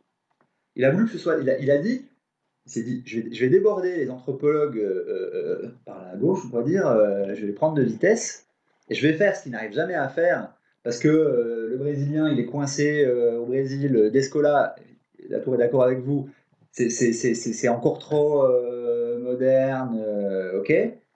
Je vais les déborder, et je vais essayer de faire un répertoire catégoriel complètement amoderne. au bout du compte, enfin, ça n'a pas donné grand-chose en réalité. Vous voyez, le décalage, enfin, la redescription qu'il propose dans ce projet-là de l'organisation institutionnelle et morale moderne, elle n'est pas foudroyante. Vous voyez, on n'a pas l'impression de débarquer en terre inconnue. Enfin, je sais pas ce que ça le fait pour vous, mais moi, ça m'a pas fait cette impression-là. Donc, c'est pour ça que je préfère à la limite fonctionner par petits pas, c'est-à-dire par érosion progressive de ce socle-là. Et je pense qu'à cet égard, autant le travail de Viros de Castro, d'Ingold et de Descola sont des pas importants, à condition de les lire en même temps que les critiques postcoloniales, Gouache, Chakrabarty, Spivak, etc. Donc là, on sait qu'on avance, plutôt que sauter à pieds joints directement dans quelque chose qui serait lavé de toute origine sociale. En fait, je ne pense pas que ce soit ne serait-ce que possible, ni même souhaitable. Enfin, je ne sais pas si je suis clair. Mais... Et bon, pour le reste des autres commentaires, c'est très intéressant. Effectivement, je ne suis pas un connaisseur des ethnosciences, de ces choses-là. Et effectivement, ça serait de nature à faire bouger certaines lignes dans l'histoire que je raconte. Y a-t-il des questions?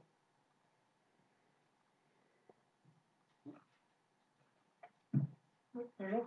Norman, étudiante en master en anthropologie. Vous parliez, en introduction, vous disiez que certains concepts peuvent ressortir de cette opération à ce point transformés qu'on finit par plus les reconnaître, notamment le concept de nature, notamment depuis les scolaires. Et je voulais savoir si dans ce cadre-là, en tout cas sur un plan conceptuel ou philosophique, pour moi, de facto, ça change, ça affecte forcément tous les autres concepts reliés autour de celui de nature, de celui de culture dans tous les cas, mais même tous les autres. En fait. Et puis, vous vous positionnez aussi dans une liaison avec le structuralisme, donc toutes les structures dont on a pu se servir à un moment donné, par exemple, cru, cuit, ce genre de choses, nécessairement, c'est affecté par ça. Je voulais savoir si, de votre point de vue, la mise à jour, entre guillemets, de ces autres concepts, elle a déjà été faite. Si oui, par qui, ça m'intéresse. Et sinon, ma deuxième question ou remarque, c'est une question, par rapport peut-être à un apport de l'anthropologie sur la philosophie. Il y a un lien d'ailleurs avec la question de M. Leroux. Est-ce que dans cette confrontation de la philosophie à d'autres mondes, donc pas d'autres philosophies, à d'autres mondes, d'autres façons de voir les choses, de les lire, est-ce que dans cette confrontation-là, la philosophie ne serait pas justement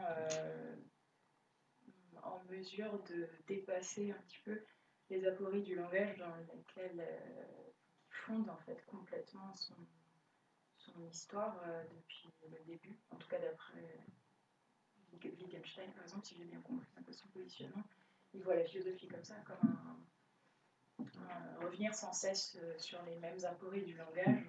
Voilà. Je voulais savoir si ça changeait peut-être quelque chose pour la philosophie de ce point de vue. Merci. Alors, merci, c'est des questions importantes. Alors, la première question, effectivement, on pourrait être porté à penser, c'est mon cas en fait, que si nature tombe, tout le reste tombe. Enfin, si on vraiment lui prête une fonction structurante dans la conscience collective moderne, à ce point-là, bah, le fait d'affirmer qu'elle ne constitue pas un analyseur fiable, y compris de notre propre histoire, entraîne avec elle tout un tas d'autres repères conceptuels, du coup, qui sont aussi des repères juridiques. Typiquement, le concept de propriété, si on va jusqu'au bout des constructions, des jeux d'opposition, nature, culture, etc., le concept de propriété doit tomber, précisément pour les raisons que je vous ai indiquées à travers la lecture de Locke. Parce que la propriété s'adosse au codage naturaliste, essentiellement de la Terre. Donc oui, alors, justement, dans ces conditions-là, l'entreprise prend une ampleur un petit peu sidérante, un petit peu intimidante. Il faut le faire point par point, quoi. C'est-à-dire, par exemple, moi, une des choses qui m'intéresse dans les travaux que je conduis en ce moment, c'est le problème du concept de production. Alors, une fois qu'on qu'on a bien compris que le sens de l'économie politique moderne et disons comment dire, la contrainte qu'elle exerce sur la conceptualisation des relations politiques jusqu'au concept marxiste de relations de production, etc., est liée au codage de nos rapports au monde comme rapport à la nature, on peut être tenté d'élaborer une critique de l'économie politique qui est aussi une critique des rapports pensés comme production. Voilà le genre d'opération qu'on peut proposer de faire quand on fait de la philosophie politique. Évidemment, il y a un plan sur lequel la déconstruction du concept de nature a eu des conséquences gigantesques, peut-être en fait les principales, c'est sur les questions de rapport de genre, de sexe. Puisque si on admet que nature, c'est aussi une catégorisation des processus corporels, de reproduction des individus, mais en fait au-delà de la société, et que en fait les sphères disons, de la parenté, de la famille moderne, sont elles aussi enchâssées dans le répertoire naturaliste, alors dans ce cas, on peut recoder en fait, tout simplement la critique féministe dans les termes de la critique du dualisme nature-culture. Donc là, la littérature, elle est énorme, et là encore, c'est un chantier en cours. Donc de ce point de vue-là, vous avez entièrement raison de dire que ce qui est intéressant maintenant, c'est de voir ce qui peut tomber en même temps que nature. Donc, ça va être ce qui relève de rapports de parenté, familiaux, en fait tout ce qui dépend des structures patriarcales, en fait, hein, et des relations entre les structures patriarcales et le mode de production capitaliste. Plein de livres là-dessus. Et puis d'autres branches, des rapports économiques liés au concept de production, au concept de propriété. Dans le droit aujourd'hui est très occupé aussi au recodage de la justice distributive par des voies qui ne sont pas encore confisquées par le concept de propriété. Tous les travaux aujourd'hui qui sont autour du commun, en philosophie politique, en sociologie, en économie, c'est en fait d'une certaine manière une des conséquences de la destitution du caractère hégémonique du couple nature-société. Vous avez plein de fronts comme ça sur lesquels ces problèmes-là se déplacent, se baladent, se reconfigurent. Je peux pas vous en donner la liste complète, hein, exhaustive évidemment, mais au moins quelques exemples. Voilà. Moi c'est très, très enrichissant comme réponse, mais alors, quid de l'entraide de Kropotkin, qui base dans la deuxième partie de son ouvrage, qui revient en commune et justement à une non-propriété solidaire, Ouais. productive, qui rejoint tout à fait les sociétés africaines, d'Asie du Sud-Est et autres espaces sociaux non étatiques, ou étatiques, mais de manière très extra-européenne. En réalité, lui, tout ce qui est dit sur la notion de structure patriarcale, etc., ça c'est récent. C'est relativement récent, ça date de les religions du livre, plus ou moins. Ah oui, récent comme ça, d'accord. Oui, bien sûr. Et que, en fait, il n'y a pas unanimité dans les penseurs et dans les systèmes de pensée, puisque par exemple, chez les anarchistes, et celui-ci en particulier, parce qu'il est surtout naturaliste, très documenté, j'en ai parlé avec Philippe Tessola la dernière fois, qui m'a dit oui, c'est très pertinent, parce que justement, la solidarité, c'est, pour beaucoup de nos confrères et pour moi-même, c'est un des facteurs caractéristiques de la différenciation entre nature et culture, bien plus que tous les autres critères. Ouais, voilà, c'est ce que j'allais vous dire, en fait, y compris la conceptualisation anarchiste ou libertaire de l'entraide, elle fait quand même essentiellement une réponse au darwinisme. Non, aux élèves du darwinisme. Oui, c'est pas ça, je dis pas Darwin, au darwinisme, si vous voulez, au néo-darwinisme, au darwinisme social, Spitzer en fait. Mais en attendant, l'entraide est quand même une entraide entre humains. Vous voyez, on reste quand même dans une matrice très sociocentrique, y compris chez Kropotkin. Ça a plein d'effets émancipateurs, par exemple sur les questions de rapport de genre, de sexe, de genre, mais en attendant, ça reste une matrice socialiste, donc sociale. Non, Ce qui n'est pas un défaut, hein, mais... Anthony, dans la première partie qui est très longue, c'est l'entraide entre animaux et entre éléments botaniques. Oui, bah dans ce cas, oui, mais sauf que lui... Il y a aussi, à la fin de cette première partie, une transition d'ailleurs entre la collaboration plus ou moins directe entre les humains et les non-humains. Ouais. Donc il est là. Mais est-ce que c'est convaincant tel qu'il le formule? Moi, je suis en train de le relire, c'est vraiment c'est décapant. Ah ça, j'en doute pas, décapant. Non, mais c'est vrai, non, mais il y a plein d'exemples historiques comme ça.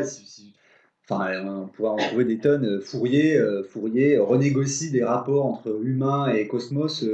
Bon, c'est complètement pété, mais disons qu'il a le mérite de vouloir faire péter le caractère exclusif des rapports sociaux, lui aussi. C'est le cas en fait de quasiment tous les socialistes. Hein. Mais ça marche pas toujours super bien. Moi, je suis pas persuadé que ça marche très bien non plus chez Kropotkin. Mais... Vous aviez une deuxième question? Je ne l'ai pas notée, du coup, je l'ai oubliée. C'était pas vraiment une question, mais c'était... Ça va me revenir dès que vous allez recommencer. On va dire sur l'éventuel apport de l'anthropologie à la philosophie. Ah oui, oui. Pour sortir des apports du langage. Non, oui, je sais pourquoi je ne l'ai pas noté, c'est parce que je ne sais pas y répondre. C'est compliqué ce que vous me dites. Directement, ça rejoint ce que vous disiez tout à l'heure aussi. Honnêtement, j'ai pas de réponse très convaincante à vous donner. Je vais méditer ça dans le train en rentrant. Bon, comme c'est déjà 4 heures, si c'est vraiment plus de courte question que réponse. La dernière. Trop tard. En fait, moi, je n'ai pas très bien saisi votre définition de la philosophie. C'est pas une petite question, ça, vous trichez. Je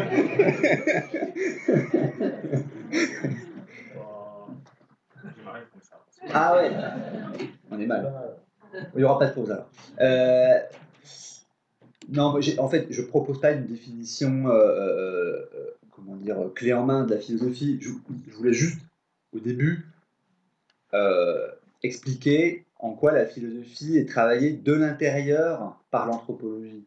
C'est-à-dire dans la mesure où ces deux disciplines, enfin, d'ailleurs c'est asymétrique, il y a d'un côté un savoir qui est l'anthropologie, de l'autre la philosophie, c'est pas un savoir, c'est un art d'écrire, enfin, je ne sais pas comment la caractériser d'ailleurs, une façon de parler. Dans la mesure où toutes les deux sont confrontées au même problème, celui de cet exceptionnalisme moderne, et qu'elles s'y sont confrontées de manière, on peut dire, complètement antagonique, ça, je pense que ça dit quelque chose de chacune d'entre elles. Moi, ce qui m'intéresse, c'est ce qu'on voit de la philosophie quand on la confronte à l'anthropologie, plutôt qu'une définition de la philosophie comme telle, qui en réalité, enfin, c'est pas que ça m'intéresse pas, c'est juste que je ne me considère pas comme quelqu'un qui doit donner une définition de la philosophie. Voilà. J'ai posé justement la question parce que j'ai cru, peut-être à tort, hein, je ne sais pas trop, j'ai cru comprendre que votre définition se limite dans le cadre exclusif de la tradition gréco-latine. Oui, mais c'est ce que j'ai dit, oui. Mais c'est-à-dire que c'est simplement pour ne pas exercer de captation trop forte sur d'autres traditions intellectuelles qui s'avancent, se développent dans des références normatives, religieuses, mais aussi dans des formes de symbolisation qui ne sont pas les mêmes que celles de cette tradition-là.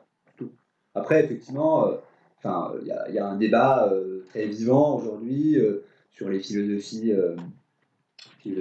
chinoises, philosophie africaine, philosophie... il pourrait y en avoir des tonnes. Mais j'ai bien dit, ça, ce sont des contextes où existent des traditions écrites. C'est quand même une différence assez importante par rapport à ce qu'on voit dans les matériaux ethnographiques, dont là, j'ai plutôt discuté, qui viennent de sociétés sans écriture. Bon, je vous propose de faire un peu, sinon on doit faire comme chaque couchage, on reste sur le week-end. On a encore une deuxième présentation, donc merci beaucoup. 5 minutes de pause.